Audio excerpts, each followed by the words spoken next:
You can hear them in the morning. Crossville Heating and Cooling. You can hear them in the kitchen. And you can hear them at work or school. It's almost impossible to avoid them. But who creates these radio jingles? And why are they still around in our modern times? I sat down with two people from a local radio advertising company called Creative Radio, and I got their input on the subject. Radio's on everywhere. You know, the kitchen, the bathroom, the car, at businesses, and it's just one of those things that people tune in because they want to know what's going on or be entertained. The reason radio advertising works is actually very scientific. Research has shown that it takes 29% longer to understand the written words than spoken words.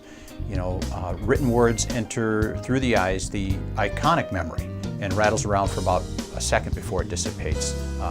The spoken word or sound enters the echoic memory, goes in through the ears and rattles around for about 5 seconds before it dissipates. You know, it's been estimated that you or I, over our lifetime, have memorized over 1,000 songs that we never intended to memorize, yet we still know them because they went in through our echoic memory.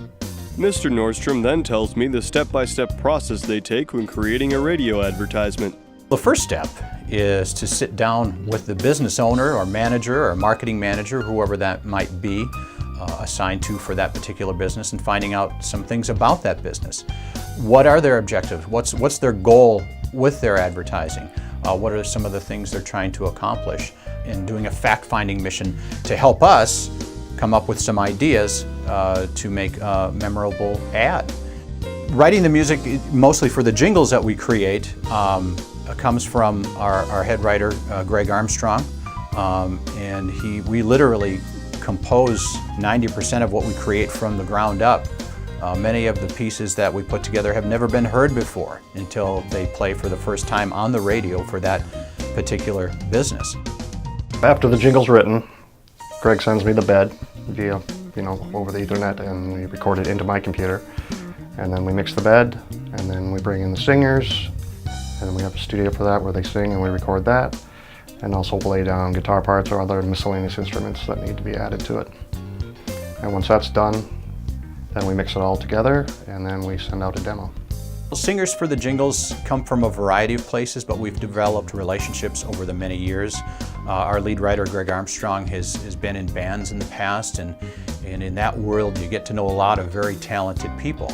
So over the years we've got people that we've developed relationships with that come and sing in our studios. They come from the Twin Cities, they come from the local area, and also with technology we can use singers remotely.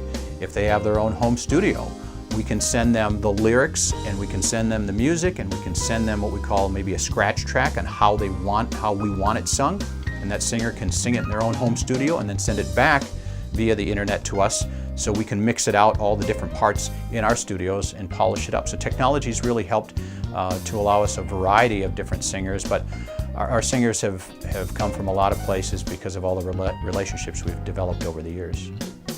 Music has emotion. It's the difference between black and white and color. It can be suspenseful, it can be dramatic, it can be happy, it can be sad, it can be all types of different emotions. So it can add to whatever type of theater of the mind you're trying to paint with whatever that ad might be. It appears that as long as radio exists, there will always be the radio jingle.